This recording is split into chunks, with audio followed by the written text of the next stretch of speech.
मीठी मीठी मुस्की तुम्हारा तारा, टुक टुक ऐसे काहे निहार तारा। देखतनी मीठी मीठी मुस्की तुम्हारा तारा, टुक टुक ऐसे काहे निहार तारा।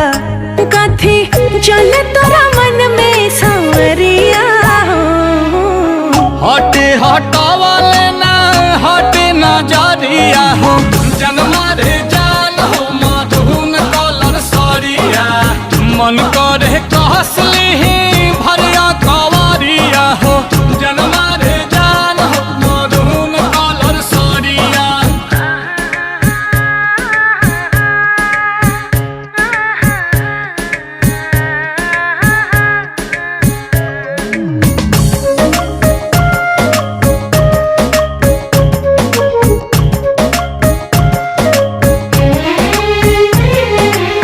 बिजली टूठा हो तारू दिलवा प हमारा हो, अपन डोलाई के कमरिया।